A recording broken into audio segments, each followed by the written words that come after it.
Well, Eliot's finally recovered from what you think it was. Did you think it was COVID?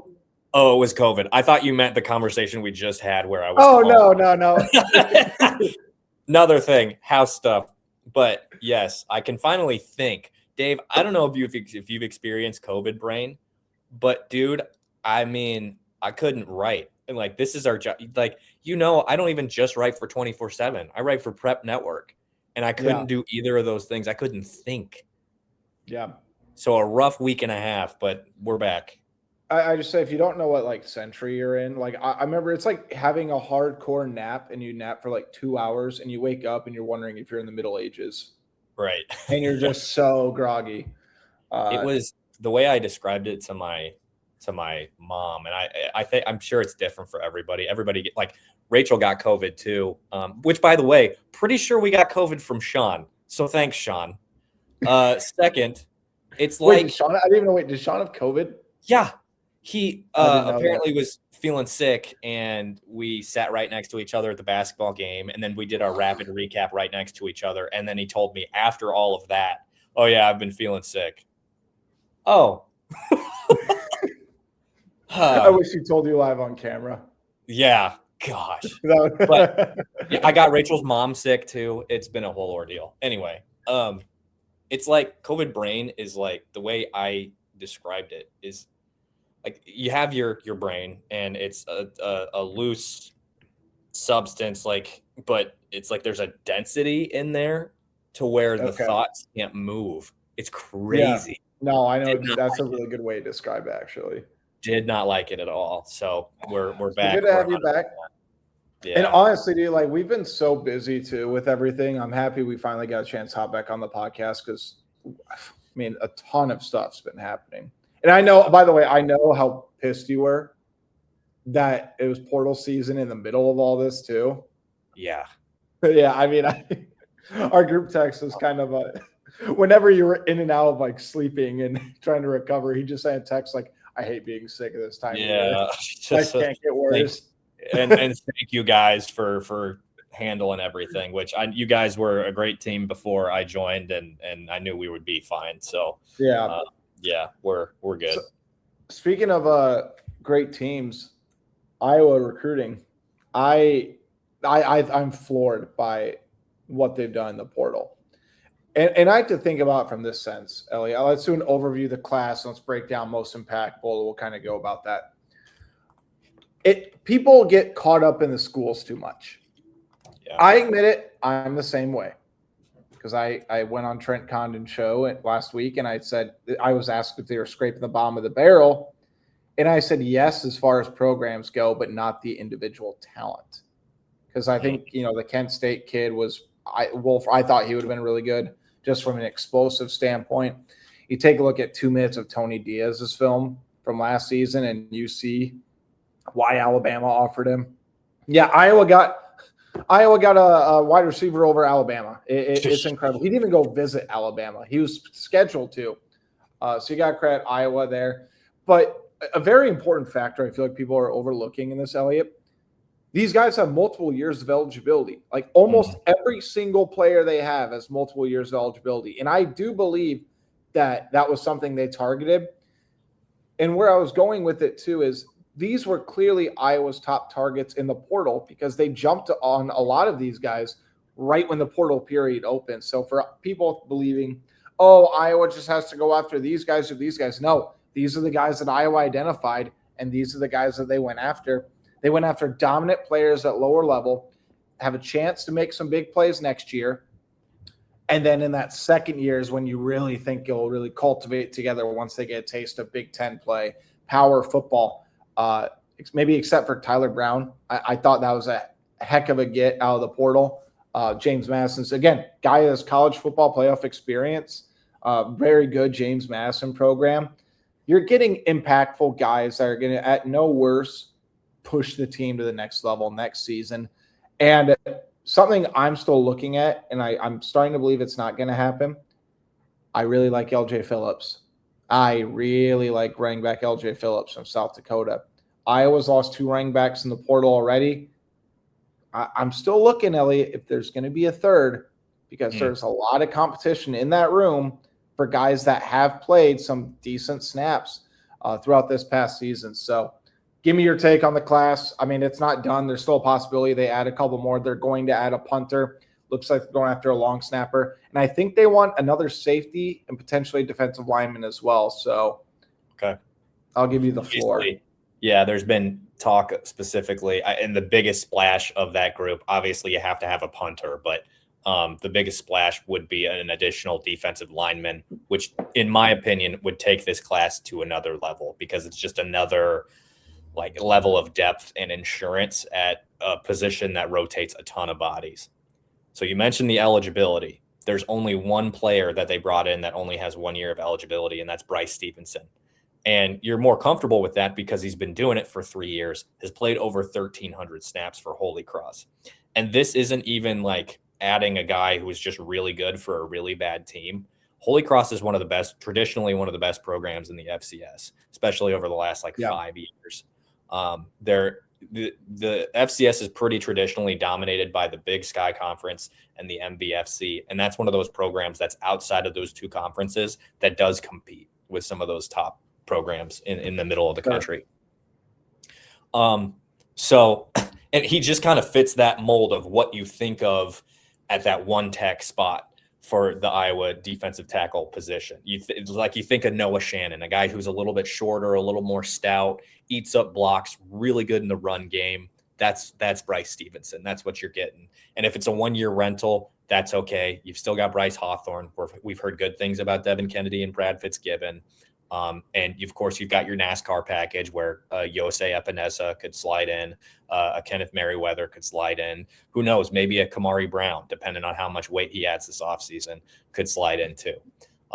So I love him off the edge though. He's just so explosive. And the other part is, does he keep that explosiveness if he gets up to 260, 265? Right. So we'll see on that front. Lance Ingold, I don't know if he plays much this year, if he plays at all, but he's sort of that hybrid type that they like at that 3-tech spot too, that can play defensive end, but can also play the 3-tech D tackle. Again, a guy that needs to add weight if he's going to play that defensive tackle spot because he's only 260 right now. But he does have the length that Kelvin Bell likes at the defensive end spot. So more to general thinking and general thoughts on this class. I think it's a money ball approach based on what some folks have said and what I mean, you're buying low with with a high floor, but a potentially super high ceiling, with a Tony Diaz. Yeah. I think that's the main example there. And an Evan James to be that Weegan type, that maybe not as a specialist, but the gadget guy on offense. You add depth on the offensive line. I thought we're only going to add 2 safeties after Cohen decided to portal, but I think adding 3 is because Tyler Brown is more of the assurance, been there, done that guy, whereas Styles and Hawkins have 3 years of eligibility. Hawkins was first team FCS All-American. Styles was second team. So both FCS freshmen. I love Anthony Hawkins, again, another guy that I like him really, really excited about. Really long, really rangy. Brown is probably going to be your strong safety as a guy who's going to be good in run support. 80 tackles plus 5 tackles for loss. That screams strong safety. Grade very high on PFF, I believe, too. That too. I would also, honestly, I think I would be more comfortable if they added another corner via the portal. Maybe one of these 3 safeties can be sort of that quasi corner safety. Be like a Zach Lutmer, who's really good at your cash, really good at slot corner, really good at safety. Maybe. So that makes me feel a little bit better in terms of just the defensive back depth. They had to add at wide receiver. I just posted an article on sources say on LJ Phillips with some conversations from people around the MVFC, people around the Iowa football program. So VIPs can check that out. It's unique in that there isn't a big quarterback, right, in this class.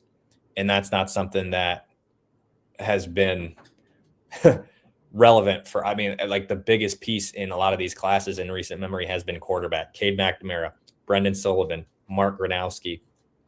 And you don't have that this year. And I think this is the philosophy that Tyler Barnes wants, is the fill in gaps, have guys that have been there, done that, but that can continue to grow at their respective positions too, and potentially be really high end guys like a Tony Diaz. I think the other part too is something that I've come to believe. This is not something I know 100%. I don't believe Tim Lester wanted to get a quarterback out of the portal from the very start. In fact, I would push, barring another transfer, I think he was going to be very against it. And that's why I'm almost confused about people are freaking out about the portal, and Iowa's not getting a quarterback. Lester wants somebody that's been in the program for over a year so he can continue to go past the foundational elements of what Iowa football is too.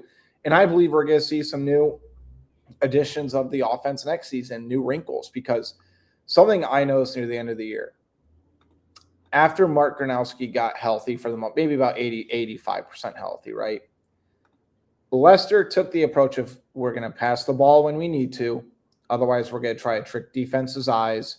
We know what we are. We're not going to push to be something we're not, which is why you saw Mark Gronowski run the ball as much as he did, which is why you use Caden Wheatgen on some of those. That's why when it was 3rd and 5, though, they would look to push it vertically. When their backs were against the wall, they were able to move the football. They have guys now that I believe, barring health and spring, obviously, you're going to have a chance to be more advanced in the passing game. And on top of that, you're going to have a quarterback who's going to start for you go through spring football. Iowa hasn't had that under Tim Lester. Remember his first season, Eliot? It was Deacon Hill. Everybody under the sun knew he was never playing a snap as Iowa's quarterback ever again. Yeah. It was but like that's all they had, right? Fast forward to, the following season. Cade McNamara was still going through. Obviously, he had his injury and all that. And then last year, that was the same year. This last year, they didn't have Mark Gronowski because he took the optional, and it was optional, but ended up cleaning up a lot of junk that he had to play through, right? He couldn't go through spring either. This is the first spring Tim Lester has had where he's going to have a quarterback that's going to play. That is a major difference compared to anything he's dealt with at Iowa. And on top of that, with all due respect, because I love Jacob Gill. I love what he brought the team. And you talk about buying low and getting production out of guys. How about Jacob Gill? He had 8 career catches before he got to Iowa? Something like that, right? At Northwestern, not at Northwestern. Ohio State. Yeah. He gets those guys. And then now you get 2 very productive FCS guys. And again, Tony Diaz, to me, Eliot, strikes me as wide receiver 2, if not the go-to wide receiver. Reese Vanderzee is going to be can be a big play machine. He can be the red zone target. But a possession receiver that can extend plays and is probably one of the more physical wide receivers I have seen at the line of scrimmage. Like if you look at his film, he punches defensive backs in the mouth, Tony Diaz, right away. And if they don't pop him first, like he's gone. He had 3 catches in every single game. He had a game where he went for 17 for 176 and a tud. This dude's consistent. It's going to be very interesting to see what he brings to the table. But again, I'm very curious to where this offense is going to be. Because as of right now, if I had to put betting odds on it right now, Eliot, I think Jeremy Hecklinski's probably 60 to 65% chance that he's the next starting quarterback at Iowa. I would agree with that. I would agree with those numbers. The other thing when talking about Tony, and I know you really dove in on Tony, and I need to sit down and I kept telling myself I needed to watch that film while I was sick, and then just didn't happen. But you remembered it anyway. Nope. So I should do that now. But to me, what this is, and I haven't been told this directly, but theorizing is that what they did there was what a lot of us have called for when it comes to adding at the wide receiver position is find the talent and overpay for it, because you're Iowa, your reputation will not get you guys that are studs right off the bat. But what they did, presumably, again, I don't know this for sure. Tony gets that offer from Alabama. Okay, we'll offer you money that Alabama probably could match, but maybe wouldn't. This, again, theorizing. But my thought is that they overpaid for him to make sure they got him. And I'm okay with that. Because at this point, the offense is good enough, the scheme is good enough, but you need better players. Tony Diaz, that's what you're really looking for. A better player, a guy who can make plays in space, be your safety valve, and complement what Reese Vanderzee does. Whereas Evan James, you probably didn't have to overpay. You probably just got him. And that's another benefit of going after these FCS guys, is that you run into guys that are still viewing themselves as overlooked. And that's why they were awesome in that first year on the field at Furman, is where he's coming from. Another good FCS program. And enters the portal, still sees himself as an overlooked guy, still sees himself as a guy who has to earn it, earn respect, earn that. And that's how you get culture fits at Iowa, not by going after these guys who didn't pan out at the other FBS programs or Power 4 programs and need a second chance because they'll think their stuff doesn't stink.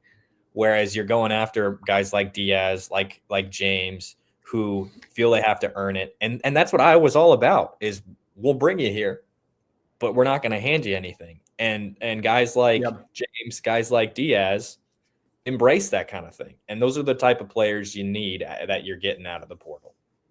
And I think Trent Wilson is awesome in that regard too. Already 6'3", 300 pounds. Have you seen that clip of, I think their quarterback threw an interception and he just leveled the dude? Have you seen that? Yeah, I did. Woo! Talk about, like, that's a George Barnett fit right there. By the way, really, we should also mention, and our Matt Zenitz broke it yesterday, it's something I've been kind of theorizing myself. They are going to move Cade Pieper to center this season, and I am all about it because based on I talked to a handful of NFL scouts after I saw that he was mocked in the first round earlier in the year, Eliot, and they were like, yeah, we see him as a center at the next level. Like, it would take some time, but like they feel like he could be another one of those guys. I'm like, okay, it's probably smart to put him in at center. And what better way to have what better replacement for Logan Jones? I think a first round pick potentially next season, and probably would have been this season had he not come back. Sliding him inside and said, all right, go. And now you have your center and your left tackle returning next season on a Joe Moore award-winning offensive center, but moving him over. But aside my point, major win there. The thing also, too, is when it comes to like the Diaz and the Alabama and all because he had a lot of other offers, too, mind you. Like Baylor, Illinois, Kentucky, Arkansas, like said no to Kentucky, who is adding Will Stein as their head coach. So that's going to be an air it out type of offense. So, okay, sorry, go ahead. No, you're fine. And I'm also thinking, how many wide receiver, and I would venture if Diaz went to Bama, he would have been 4th or 5th on the depth chart. How many guys, even in the past, would have said no to being 4th or 5th at Alabama, to being 2 at Iowa as a wide receiver, especially with what Iowa's the last time Iowa had an all Big Ten wide receiver. Tony Diaz was 4.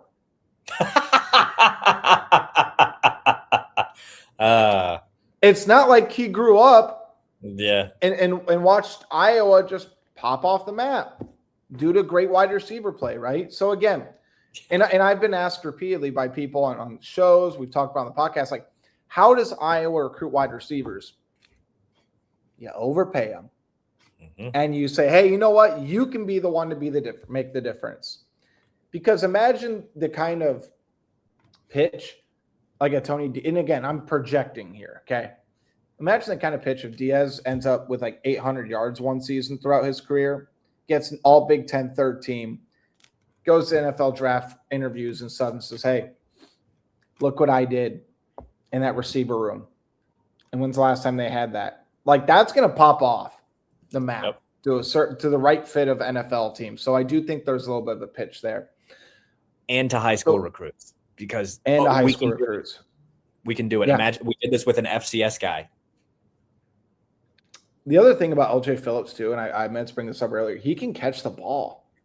This isn't like he had I think 20 plus grabs last season. I mean, it's nothing beyond explosive, but it's a good step because Tim Lester likes those kind of versatile running backs. And you know what? I love Sean Green. Sean Green's one of my favorite Iowa players I've watched. Sean Green couldn't catch a cold. Like, Sean Green was a pure power runner, swagger, amazing year, right? But he couldn't catch the football. And ultimately, that's why he dropped in the NFL draft. A big reason was because he couldn't catch the ball. So I'm very interested in what I was going to add. The defensive line, it scares me a little bit right now, but they have guys that I believe could eventually make an impact.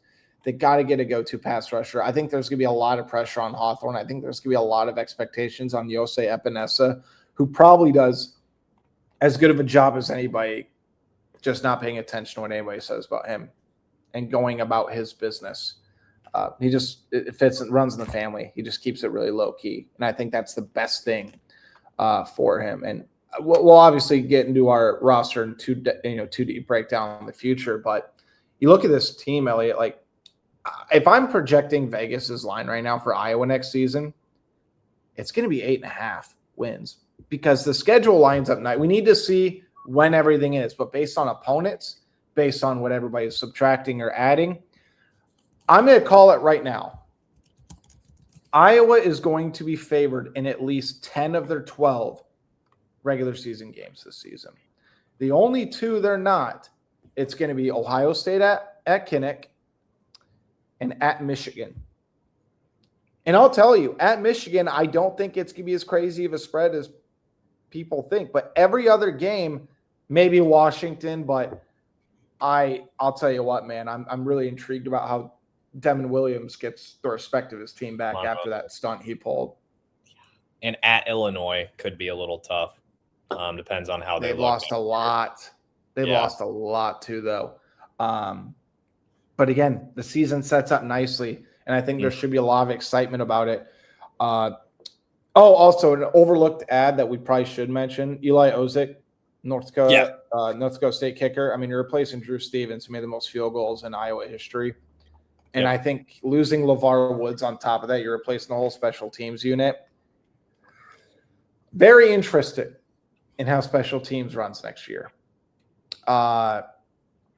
It's gonna be really interesting. But Ozick was 16 of 18 last season, really reliable kicker. It seemed like when he entered the portal, it seemed like both schools were kind of identifying one another as like, hey, this could really fit. But I don't know, man. Just go off that because I'm still trying to. I'm just so interested about how this offense is going to work. I think they're going to pass the ball more, and I feel like we've been saying this on repeat forever, but I really do believe that. I think you look at the wide receiver room. Yes, you lose Sam Phillips, you lose Jacob Gill, you lose Seth Andrews. I mean, you lose guys, but like multiple years, top end talent. There's a lot of potential there, I think. Yeah. There's a couple things. I'll go right to that since you mentioned passing the ball. And I probably should have used this stat when we were talking about Diaz and James initially, but I'll say it here. I'll just read a paragraph from my upgrade downgrade article for our VIPs about the wide receiver group. I said, looking to the coming season in the group that Iowa brought in out of the portal, Diaz and Furman. I meant Diaz and James were both highly productive in their second years with their respective programs. Yes, it was FCS, but the freshman All-American duo combined for a whopping 103 catches for 1,671 yards and 18 touchdowns, outpacing Iowa's top 6 pass catchers in 2025. Phillips, Gill, Weegan, Moulton, Reese Vanderzee, and DJ Vonamy finished with 120 receptions for 1,440 yards and 7 touchdowns. Holy crap. So, you know what I'd also love to do? I'm going to go back and do this now that just inspired me, Eliot. I'm going to go back to when the last time 2 Iowa wide receivers combined for those numbers. you might be digging for a while. My guess is Marvin McNutt. And when he was the Big Ten wide receiver of the year, I think that was in 2011. Because I don't think Brandon Smith and Emir Smith-Marset even ever had a year where they combined for that. Yeah, I know. It's nuts, right? Yeah. It's nuts. The other point that I was going to make, this is from my buddy Andy Rickoff, who covers North Dakota State. If you're an FCS fan, he does a really good job up there doing radio. Mentioned Eli Ozick to me and said he's got a big leg and that Iowa fans will like him.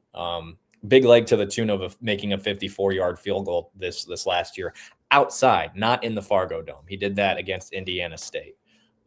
So that's a positive note on him. We'll learn more about punter. We'll learn more about long snapper. Let me look at the list again. Just make sure we didn't miss anybody. Anthony. Sorry, really quick before I forget it. There is an important update. So I did my podcast with Tyler Kluver, and we talked about potential replacements for LeVar Woods. Okay. I gave 2 names. One, I gave Brock Sherman because he's been the right-hand man for LeVar the last 5 years, right? I mean, it's a big jump, but who knows Iowa's special teams and the way they run the culture a bit better than him at this point. The other name I threw out there was Miles Taylor, former Iowa defensive back, I think he was a co-defense coordinator at South Dakota and was a coaching fellow. So this went really under the radar last night, but Mr. Matt Rule says he hired Miles Taylor as the safeties coach at Nebraska. Yep. So that kind of takes one of my 2 off my personal hot board. My 2 that I'll share. You mentioned Sherman because that's just a name that's going to be brought up because he was LeVar's right-hand man. And he's done really good stuff. He was right there with Ozick on his visit too. So that's another thing that you go, oh, okay. Ozick that would make tagged him, I believe, too, when his commitment post. Chris, is it Polizzi or Polizzi, who is an analyst this offseason? Yep. He's been a special teams coordinator before, defensive coordinator, was at Tulsa, was at UT Martin. Some really good experience. He's a guy that's done some recruiting, would be a name to know. There's another one that I included in that initial article that I didn't say on the podcast right away. And it's been long enough to where I feel like I can share this as an idea. Again, this is not something solid, but an idea. And that is, I want to make sure I get his name right, Kerry Coombs from Michigan. I don't believe they retained him on the new staff. And you look at his experience, whether it's in college or the NFL, he's been okay. Here we go. Since 2007, he's been in the mix of either Division I college football or the NFL. From 2007 to 2011, he served as the defensive backs coach and eventually the associate head coach for Cincinnati. Between 2012 and 2017 at Ohio State, he coached the cornerbacks and stepped into the role of special teams coordinator from 2013 to 2017 as well. Since 2020, he served as the secondary coach for the Tennessee Titans, defensive coordinator at Ohio State, cornerbacks coach and special teams coordinator again at Cincinnati, and spent 2025 with Michigan. So NFL experience, KF loves that. Big Ten experience, that's great. Older guy, and he's a guy that could be in that role until Kirk retires kind of thing. So I feel like that would make some sense. I don't know if there's anything to that. But I think, obviously you remove Miles Taylor now. But I think all 3 of those names are ones that would make sense. Something to keep an eye on too. I have yet to hear anything from behind the scenes. I mean, KF said he's not in a hurry. That's the thing. Right. Like I think they have they have people in place to at least run it. I think right now they're trying to get personnel rather than the coach, which with the portal and everything, it makes complete sense to me. Yeah. Oh my God! By the way, the train just started going. I'm so excited to not live by a train. I'm so enthusiastic. I'm gonna not get lived by one in the next couple weeks. The other point that I wanted to make, and that we need to make when we're talking about the portal is just because the portal has closed doesn't mean that they can't make additions. It means that people can't enter. So just because the portal closes tomorrow doesn't mean that they can't continue to recruit the portal. Yeah. Two other little factors though about that, Elliot. One, there will be names that pop up on the 17th and 18th. The only thing that the athletes have to do by the 16th is tell the school that they're going into the portal, but then the school has 2 days to officially enter them in the portal. Process it. Okay. Got it. So the other part of it too is a lot of these schools are going to really eliminate how many late ads they can have, because it depends on the semester cutoff. Like, I don't think Iowa could get a guy at the end of the month because you can't enroll in classes anymore. So but you can enroll in the fall. You can enroll in the summer and stuff. Yeah. But I don't think they'd be allowed to for the fall. Yeah, for the summer. But I'm saying for spring practice, it just wouldn't. I need to double check the date of when Iowa class enrollment cuts off.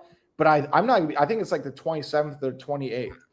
So Iowa is likely going to have 99% of its roster finalized going into next season within the last few days of the month. I'm only saying 99% because I don't know if they somehow get a guy late. Yeah. Like if a guy just decides not to go anywhere and he remains in the portal and Iowa makes a call. I mean, hell, Marshall Meter, he got called in the summer. He thought his career was done, right? So 99%. But I'll tell you what, I'm very happy. I hate the second portal period. I'm happy it doesn't exist anymore. I'm thrilled we're actually going to have some stability to be able to analyze what the hell's going on.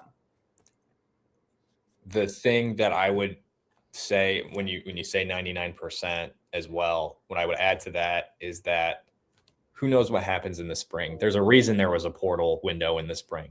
Somebody gets beat out. Somebody's not living up to expectations. Somebody medically retires. Somebody gets hurt.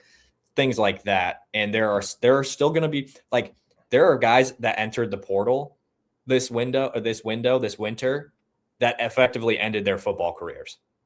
So there will be guys in the portal still available in January, February, and programs will add them in the summer. They'll still be at their previous school. They won't be there for spring practice, but you'll be able to add them in the summer officially to practices, not officially, but 2 off-season workouts, 2 fall camp. So it'll effectively be like adding via that spring window that was there last year, but not technically.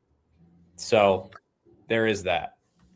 So, by the way, for people wanting hoops talk, we're going to have another podcast recorded in the next couple of days about hoops, and it's going to be strictly hoops because we know there's a ton to talk about with Ben McCollum and his team.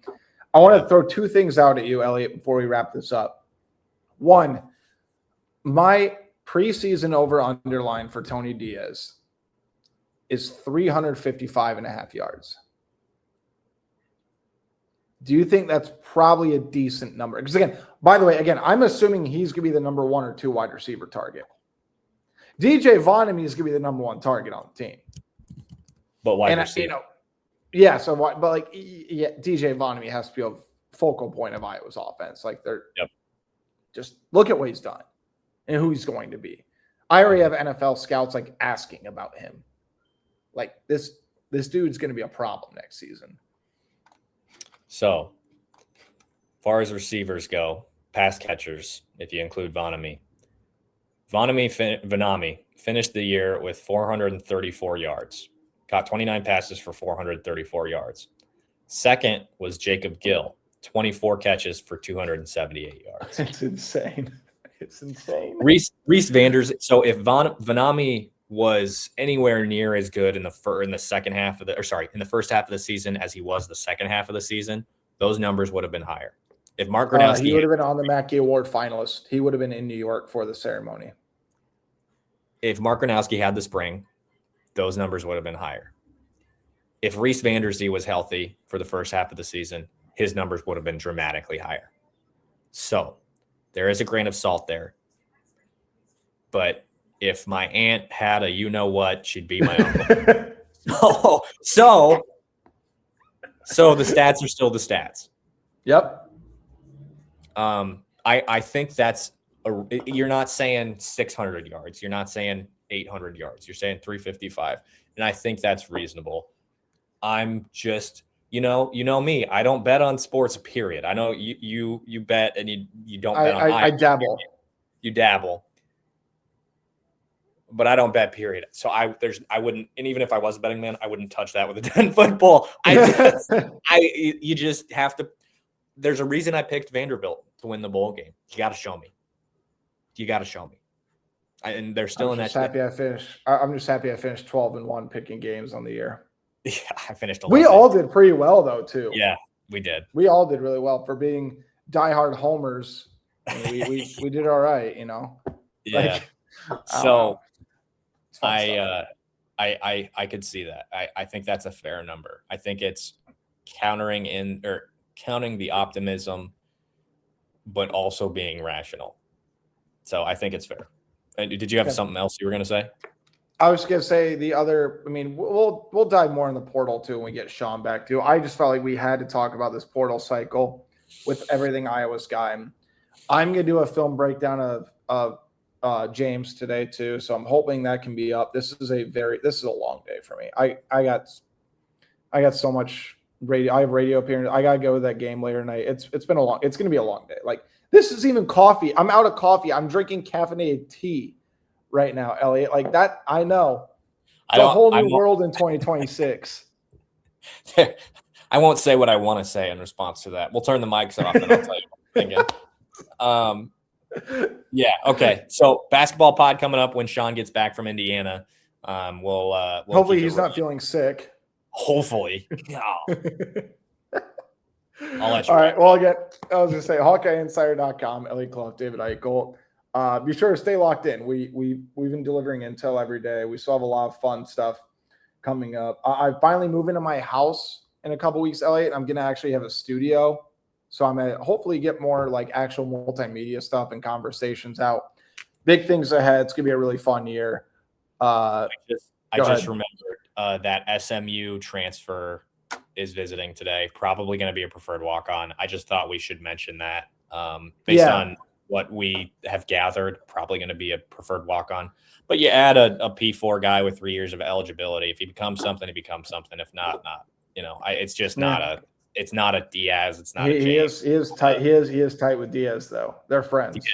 Yeah, so that would make sense.